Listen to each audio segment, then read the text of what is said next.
Okay. Wow, Marcy. I'm going to be straight up. That was a little bit hard for me. We were discussing masculinity and various types of masculinity, toxic masculinity, aspirational masculinity, and how we got to this place in time. But these questions that we asked of our friends and family were super introspective for me to help understand how they're feeling in the world right now. Yeah, 10 questions for the men in your life, exploring how they were raised, what it means to be a man, what was modeled for them, what they're able to model, and advice for boys and men and non-binary people. And again, we said, we all have that masculine, we all have that feminine. How do we want to bring it out? How do we want to show it and model it in the world? So I think it's an important discussion. Yeah. Enjoy, everybody. The world is a lot right now. Are you feeling it? We all need new tools to help us walk through the chaos with grace, ease, and compassion for each other and for ourselves. In this podcast, you'll hear from parents, educators, and other experts who can bring perspective to the monumental job of parenting. It's time to level up and be warriors for our kids and our communities. This is the Warrior Parent Podcast. I'm Marci Mitchell. And I'm Debbie DiManno. As parents, we understand that it really does take a village to raise our kids. We hope that this podcast serves to create and support that community for you. Join us as we discuss and practice our core tools, which are proven mind-body techniques that can be used by anyone to improve your life on a daily basis. Welcome back to the Warrior Parent Podcast. We are returning to our theme for November, which was veterans and men's mental health. So honoring our veterans, talking about mental health in the veteran community as well as with men. And so this is the episode we were going to do last week, and then we had to make a new plan so that we could talk about the election, which we did. Not that that's done, but it needed to be discussed and what everyone's feeling out there. But today, our episode is 10 questions for the men in your life. And so these are questions we formulated about masculinity, emotions, what it means to be a man.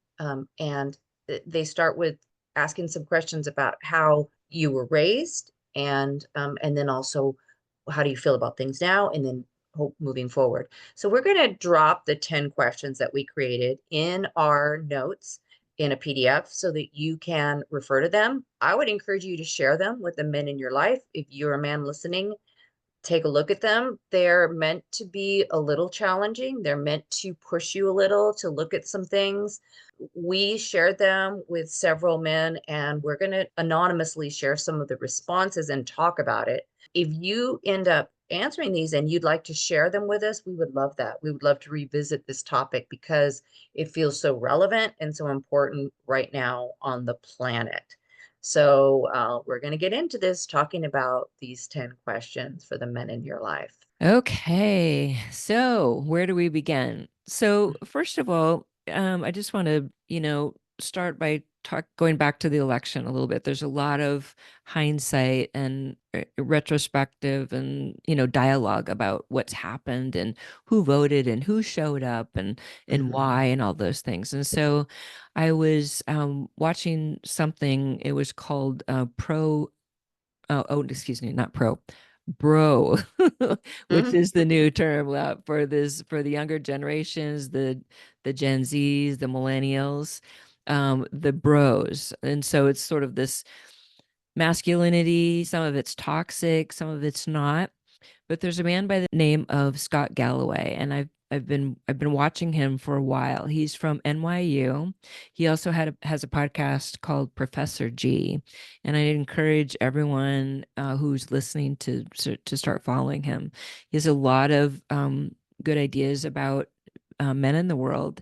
And the fact is that he has been talking about this for 3 or 4 years already, that there's this generation of young men who are feeling left out. who feel like they were forgotten, who have been passed over. And so he talks about this aspirational masculinity. And so those are young men who are aspiring to be more like their fathers or maybe their grandfathers or whoever, but just feel like they just can't get there. And so he speaks to these very specific terms and data around the fact that this is the first generation of young men who are not outperforming their father the first time. Yeah.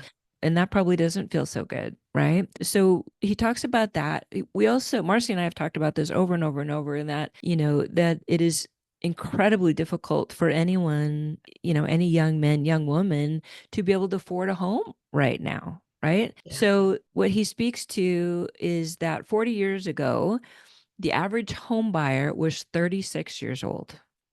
Today, the average home buyer is 54 years old, right? You can see there's this whole generational thing. Those 54-year-olds are almost baby boomers. I'm 60. I'm the last baby boomer. So imagine the spread of people who are doing this, right?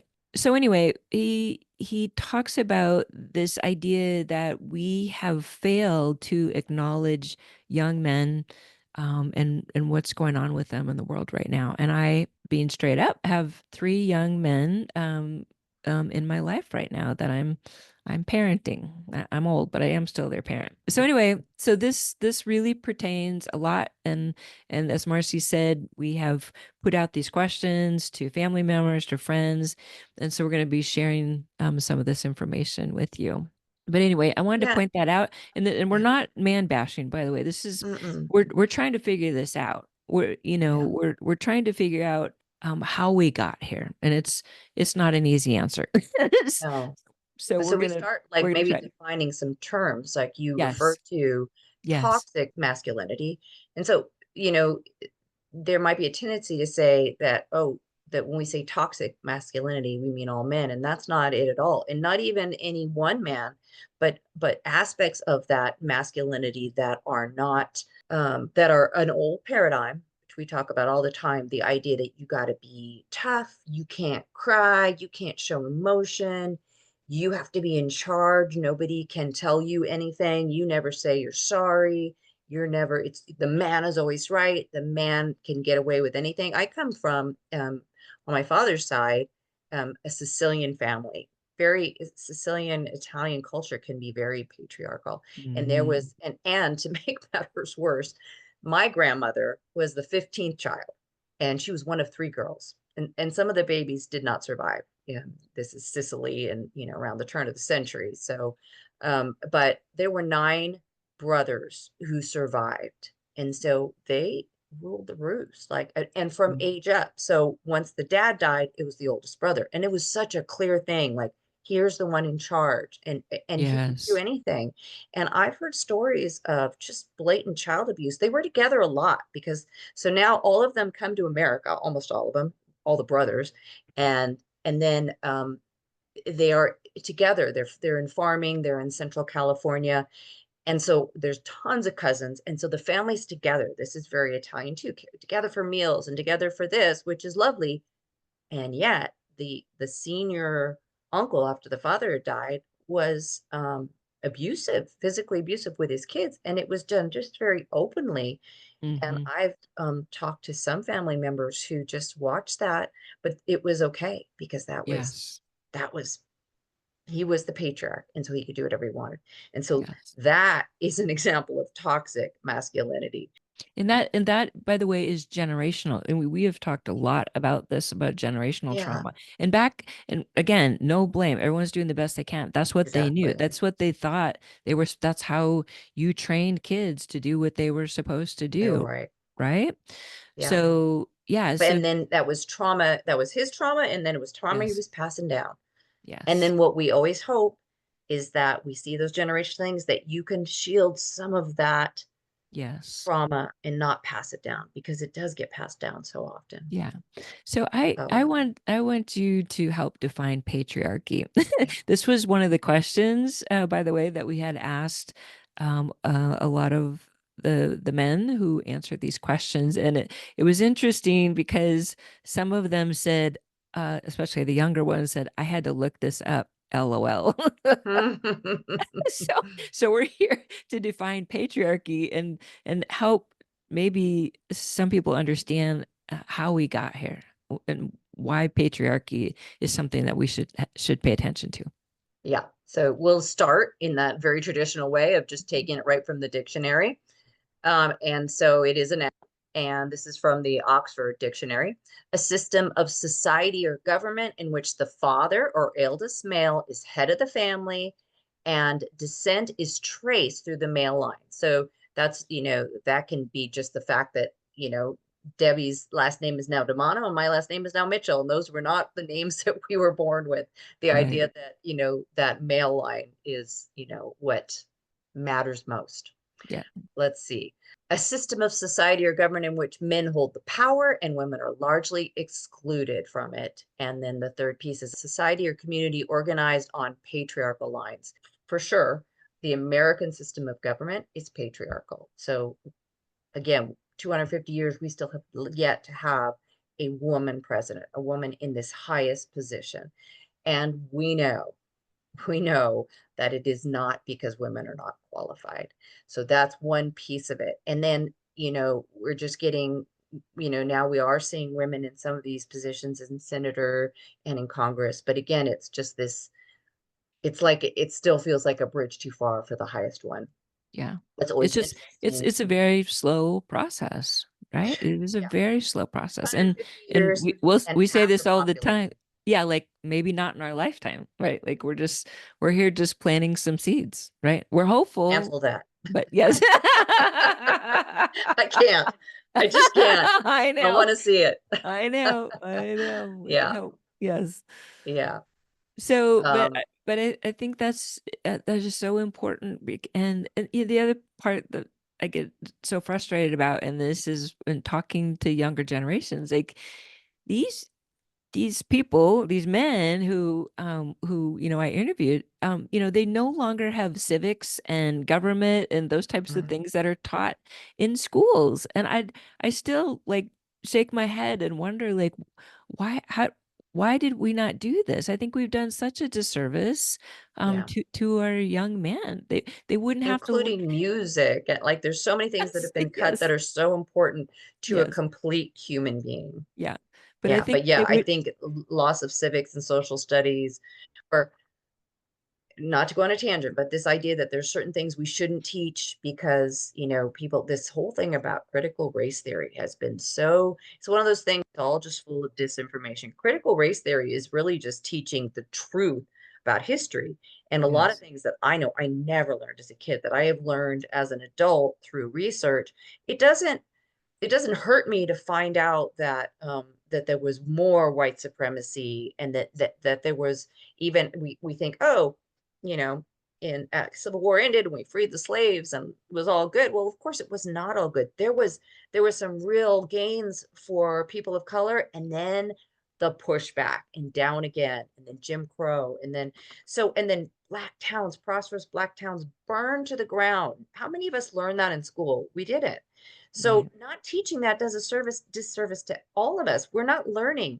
And so when you learn these really horrible things that are part of America, you have to then you can reckon with them. You can't push Yeah, this stuff down. And this is the same thing with emotions and men. You can't push it down. It doesn't go away. You yeah, have to take the stuff out and look at it and walk through it. yeah. And it's ugly and it's painful.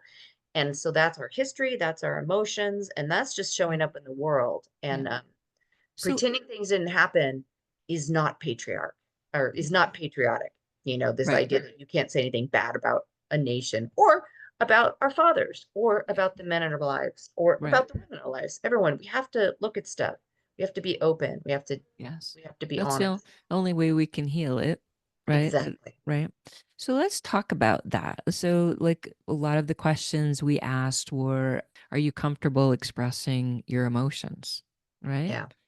Young men, for the most part, I think until maybe recently, we're taught like, oh, don't be a baby, don't cry about that, like that's not Yeah. cool. Suck it up. Suck it up. I mean, Suck even it even up. even me back in the day playing sports, probably before before it was cool, um, just suck it up. I mean, just act Yeah. like a dude and suck it up, right? So I think for the most part, you know, I think a lot of men, if they had any crying, they were doing it in secret, right? Or maybe they, Right. And then having shame around it.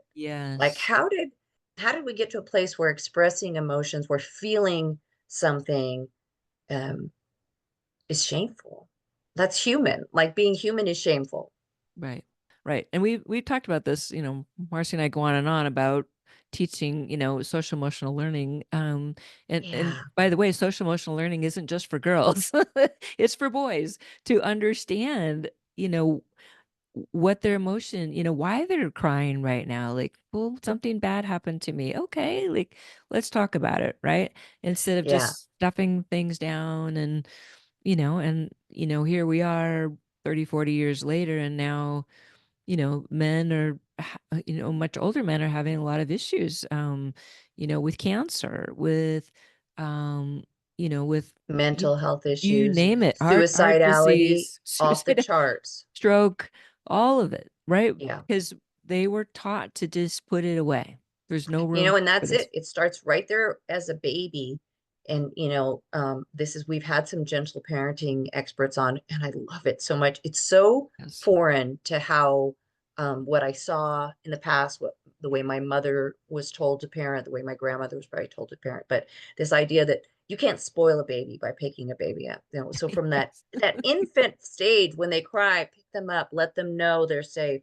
And then children, when they're crying, rather than saying stop crying, getting down and saying, gosh, this is hard, isn't it? Yeah. What do you, how did that feel? And that's learning about emotions. And if we Right. learn it young and early, then we can deal with it. And there are Right. men that do this so beautifully, and there's women that do Yes. this so beautifully, and there's women who don't do it so beautifully, and there's men who don't do it so beautifully. So it's not fully a female or male thing. And again, we know gender is a spectrum.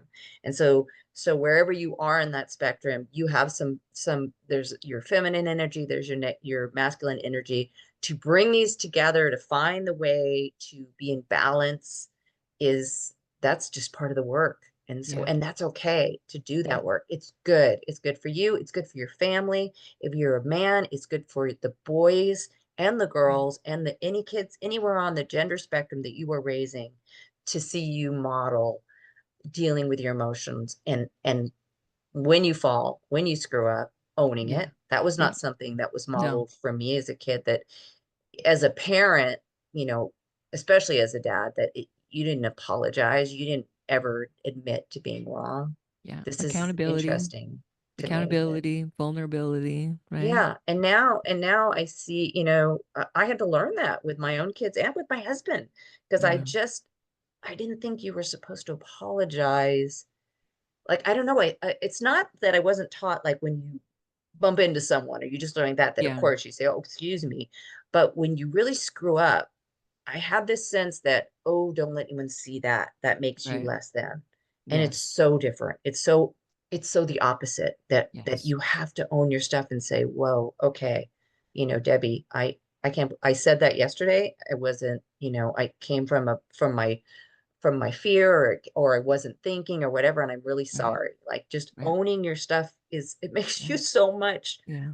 it makes you so much better, so much fuller, so much more authentic, which Yeah. is what the world needs. I want to talk about that. I'm sure there are a lot of people listening who didn't have that parent, either or male or female, that they could Yeah. go to. There were so many of the answers that came back, that were describing, places where they could be a little more vulnerable, right? Mm. So a lot of them, had done a fair amount of therapy, and had really made some progress around the therapy. There are others who had coaches, right? Who had a Mm. teacher who, it doesn't always have to come from inside the house, because Right. depending on what sort of trauma or what that generation of people had been through, whatever they had lived through, maybe they just didn't have the capacity to do it, right? That's the case in my family. No one had Yeah. that capacity. So Right. years and years of going outward and finding people so that I could go inward, right? And I think that's the thing. And maybe that's the biggest thing for men to be able to understand now, is that there are so many places now, I think, for men to go. There's healthy podcasts. My gosh, we've had so many vulnerable, beautiful men on Oh these my gosh, podcasts yes. talking about this stuff and the work they're doing, and now showing up to lead men to be in this place. So Yeah. there are resources now. You don't. It doesn't have to be a pity party. Oh, woe is me, and I have to live with this, and this is the way it was. Like, no, no, no, no, no, no, no. There's no blaming here anywhere. I'm not blaming my family. I'm not blaming anyone, right? And Yeah. I think that's a big thing. And part of that is just make yourself vulnerable enough to pick up the phone and ask for some help, Yeah. right? Well, Um, let's start with one of the questions and maybe talk a little bit about some of the answers that we saw. okay. I'm just going to read the first one, the first question we asked, which is how, if at all, were emotions modeled for you as a child by your father or male role models? I have some yes and some no. And again, I think it's kind of generational. Yeah. Again, I think it's around what I just said. Like it's situational. You know, Yeah. you don't know that you've got someone with mental health in the household, and everyone's just doing the best they can, right? There's a Right. ton of that going on.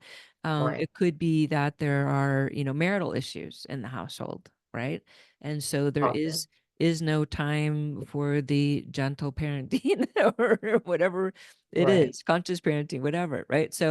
Um, so yeah, again, it seems like there's an evolution with this that I'm hopeful, and I think Yeah. slowly but surely we're getting there, and hopefully maybe we've seen the tail end of it. That's my hope. Yeah, this Right. idea of having emotions modeled by a father or a male role model. And I know I have at least one from someone who was in his 60s saying not at all, very little interaction when Yeah, he was young. yeah, So that it just wasn't emotion. And I will tell you in my house, male emotion that was modeled most was anger and yes, sometimes quite frankly rage. So that's not a yeah, great thing for any kids to be right, seeing, right. but I um think there's also this piece of, and I see so much blame around this, but as we suggested, we've moved through these gender sort of places, right? Where a lot more women now are working in the household. And you and I have talked about this, but mhm, traditionally that was a man's role, especially even for my kids who are in their 30s or 50s. And so the man was typically working 60, 70 hours a week. And then there's the blame of abandonment. Like, where were you? Right. And that's kind of not fair either. Right. That's not to say that they weren't all doing the best they could, but that's a lot. And there's a lot of stress around that, mm, depending on the years that your kids are growing up. Right. And your parents are just trying to keep it together. Right. yeah. So there's so many variables, I think, that go along with this. I know I see my brother who's his kids are adults now, one's in college, one's graduated, but boy, he did such a beautiful job. I point this out to him and sometimes I can see and here's another thing with emotions and men that he has a hard time receiving it and just saying thank you. I really am trying. But Yeah. I see him do such a beautiful job interacting with his kids, he loves spending time with them. And he's a lawyer. He works long hours, but he Yeah. always made time for that. I love to see that. And other men in my generation who were able to kind of figure some of that out to helping around the house and helping with Yes.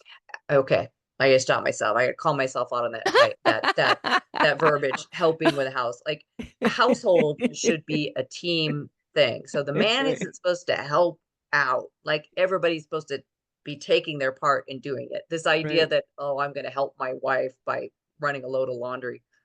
Okay, let's get let's get rid of that. Debbie and I were just talking about how, you know, it should be, everyone should be carrying their weight in their ways. And yes, that doesn't mean either side could be doing certain things. Lots of men love to cook, lots of women love to cook, like, but this idea that it's a shared, so yeah, I got to call myself out on that. But lots of men who didn't have that idea that, oh, this isn't masculine. I just do my part. Right. And we know in our generation, mostly everybody had to work. Yeah. That's how that was. There was a time way back, maybe 40s, probably 50s, when Mhm. a person could be a blue collar worker, work full time, buy a home, own a home, take a 2 week vacation, have a car, not live extravagantly, but have a solid middle class life, um, from just because that's what our economy supported. That's what our country valued. And then starting in the 80s with the Reagan, trickle down idea, all that money went to the top. And so for most people, just having one worker in the house is Right. not, it's often not possible. And Yeah. like you Yeah. say, people aren't buying a house till mid 50s. You're supposed Yeah. to retire at 65, I know, like, right? And now they get a mortgage till they're 100, right? right. Yeah. The Right. idea was you buy it and you pay it off, and then when you retire, you don't have that. Yeah. I digress. Yes. Yes. Yes. I digress. Do you have one of the questions you want to share and talk a Yeah, little bit let's about? this was one of the this is one of my favorite questions actually. It was what advice would you give boys today or your Mm, younger self about emotions, mental health, yeah. and how to be a man in the world? Some good stuff coming back on this one. So Yes. this one was interesting. It says, I would say that you must protect access to your mind like you do your material belongings. There are thieves Mm, out there that are using unparalleled powers of the internet, big data, and social media to make you into a slave. So, yeah. How about that's that? Right? And yeah, that's that pretty, because profound. we know these algorithms and all these things will just, if you don't stay awake and aware and present, then yeah, you will just follow off. Yeah. That's pretty good. Yeah. That's a wild one, huh? How about you? Yeah. What'd you get on that one? Oh, I had some really beautiful advice here. Here's some of the things under emotions and mental health. Feelings are normal. It's okay to feel a whole range of emotions, even the ones that seem negative, like sadness, anger. Don't try to bottle them up, and talk it out. Find someone you trust, a parent, friend, teacher, or counselor, and talk about your feelings. Sharing when it feels right can really help. Take care of yourself. Make sure you're getting enough sleep, eating healthy food, stuff we talk about, getting Mhm. some exercise. These are all parts of our core tools. These are all things that have a big impact on your mental health and well being. And then finally, ask for help. So, this is something that often men feel like they're not supposed to do, or Yes. traditionally we're told, you don't ask for help. If you're struggling, don't hesitate to ask for help. There are people who care and want to support you. And what I love about that is, there are times that let's just say in a relationship, whether it's a man and a woman, or two men, two women, or non-binary people, whatever, we all have our strengths and we all have things that are harder for us. So ask for help, Yeah. receive help, give help. Have your hands open to give and to receive, and don't get into this idea that you can only give, weak to receive, or Right. you can only receive and then never be willing to give. We gotta have balance. We gotta have flow in Yeah. our lives. Yeah, I had on that one, recognize that emotions are part of human strength. Expressing emotions and showing vulnerability. You know what I always say? Vulnerable, yeah, sexy. Mm, nothing more sexy than a vulnerable man. Okay, so Yeah, okay, I lost my thought there. sexy and Okay, healthy. yeah, vulnerability, recognizing your own feelings, and they talked about healthy communication, which is Mm, topic coming up probably in January. So I yeah. think this is something, this is an art that we've lost. And so I think that's also a piece with with men, that they have not always been willing to communicate their feelings because they're stuffed away Right. in Yeah. a very deep, dark place. And so they feel misunderstood, right? Yeah. And again, it comes back to, was it modeled for them? Did their Right. dad or uncle or grandfather, one thing that I think is really true. I think this is true for everyone, but I read a book, and I think I've talked about it before, called A Fine Young Man. I read it when my son was going through puberty because I was like, what is going on with this kid? Like, he is crazy. And we all know, we always talk about women and girls in puberty, but for boys, this one of the things this book said was that boys will have up to, I want to say it was 15 testosterone charge or surges a day.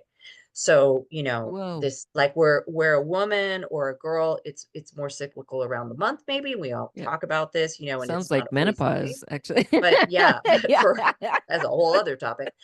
But for a boy, like, and this is what I was seeing in my son: happy, angry, crying, you know, trying to be a man. Mad. Like, so anyhow, this book, one of the things this book talked about, that so boys are going through this, and it's very physically, emotionally challenging. And in tribal times, in our indigenous cultures, this is the point when the father and the uncles and the brothers, the male lineage, would take the boy out into the woods, and there would be a ceremony of type. So, like, they might, and I'm not necessarily suggesting we do this, but they would, like, drop them in the woods with a spear and then leave them and then stay back and watch.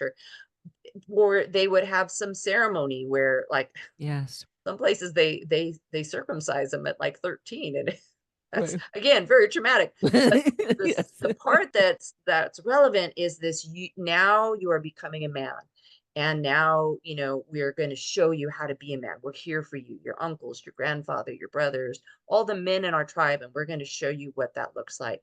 And we've lost that. And Yes. so, um, That rite of finding ways to passage. do that, like that rite of passage. And Yeah. for women too, they have that for girls becoming, you know they're not women until they're adults, basically, but learning into, like, you don't do it overnight.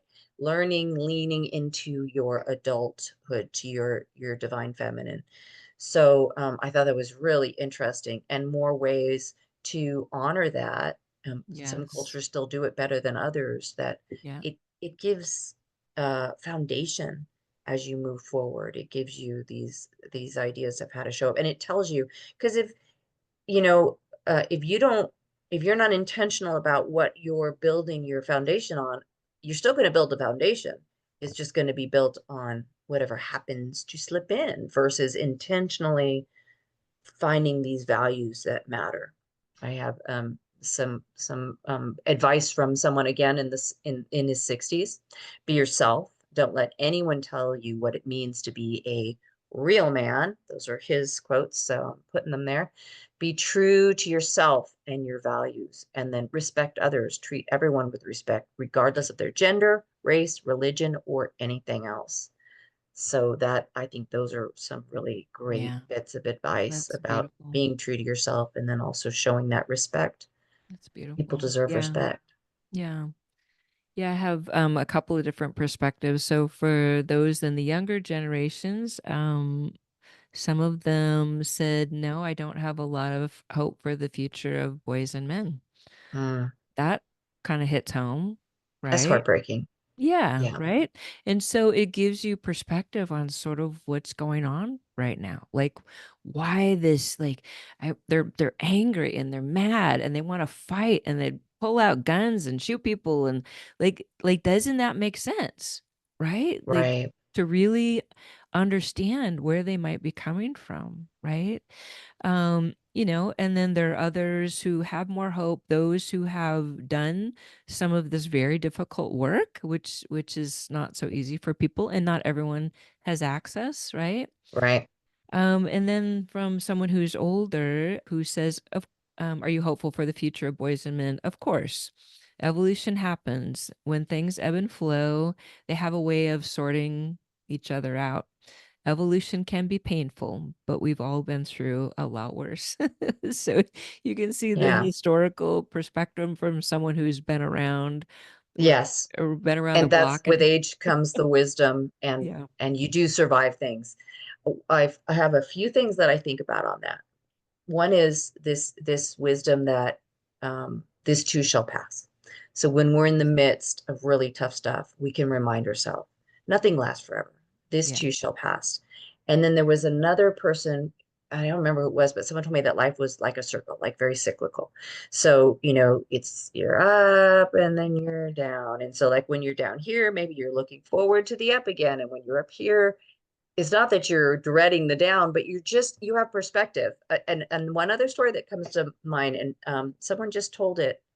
Um, Maybe it was at my spiritual center or it was in a meeting, but it was this idea that things happen in the world, and you can be like, "Oh, that's great," or "That's horrible." But the yogi, the centered person, will say, "Maybe." Maybe it is, maybe it isn't. Maybe it's wonderful, maybe it's horrible. We don't know. We don't like when we attach our judgments to things, a lot of times that just pulls us out into the outside. If we Yeah. can stay centered and we talk about this also, not getting pulled into reactions. I believe it's Buddhists that say that suffering comes from attachment. So Yes. when you are attached to things going a certain way, and I was certainly attached last week to a certain result, and then I suffered when it didn't happen with the election. So if you can be detached, it doesn't mean you don't care about things, but you don't get completely caught up in things have to go this way in order for me to be happy or for me to be able to live my life. Yes. Well, I, for one, am a hopeful mom, and I'm going to do my best to keep showing up and Yes. telling my truth and showing them that there's a lot of good in the world and there's a lot to look forward to. So, There is. And I maybe we close. I'm going to read three more answers to that advice for boys today or your yes. younger self about emotions and mental health and how to be a man in the world. So hopefully some of these might resonate. And honestly, these are good. These are good for how to be a woman, how to be a non-binary person, how to show up in the world. So I'm Yeah. going to give you three more. Be kind and compassionate. Show empathy and understanding towards others. The world certainly needs more kindness and empathy. Stand up for what's right. Don't be afraid to speak out against injustice or inequity. This is really important right now and always. And it's a lesson that I'm learning more to speak out. And finally, find your passion. Discover what you love to do and pursue it with all your heart. We all have gifts. We all have things that we're passionate about. And that's where we're meant to show up is in our gift zone. So pay attention to what lights you up, what the thing that you do that you look at your watch later and go, or look at your phone and say, holy cow, it's 3 hours later. Yes. That's a sign from the Yeah. universe that you're in your gift zone, you're in your passion. Thank you, Marcy. That was a great discussion. Thank Yeah, you for thank you. everyone who participated and took a lot of time to answer these questions. Hopefully, the process was a little bit cathartic Yeah. and helped you along the way too. Yeah, and as we said, we're going to share these. These are great journaling prompts for people too Yeah. to write things out. Or if you answer them and you want to share them with us, we would love that. You can email them to us at Cour Experience, COUR Experience. Wait a minute, that's not right. Email them to me, Marci, MARCI at courexperience.org. That's our nonprofit. All right, y'all. Have a great week. Thank you. Keep showing up.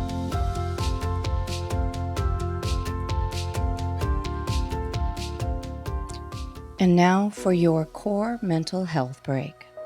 This is your opportunity to take a moment to support your mental wellness, your peace of mind, your own ease and grace. Take some time every day to support your mental health.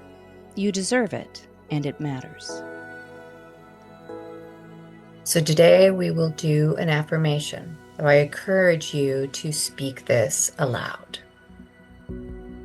I am worthy. I am worthy. I am worthy. Let that be your affirmation for today.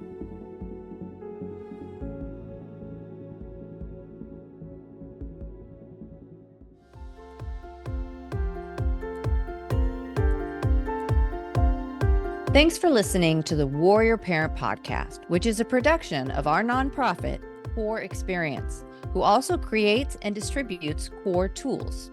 You can find us at courexperience.org. Make sure you join us next week for another informative conversation to help you and your family show up mindfully, purposefully, and joyfully with each other and in your community. Our Cour Tools platform consists of a number of proven tools and techniques that are designed to reduce stress, anxiety, and overwhelm in spite of what's going on in your world. We want to thank Samuel Hale, LLC, for sponsoring this podcast. Technical and marketing support comes from Inspire Your Brand. Our podcast editor is Justin Beeden. Opinions expressed by guests do not necessarily reflect those of the hosts, the producers, or the financial supporters. I'm Debbie DiManno.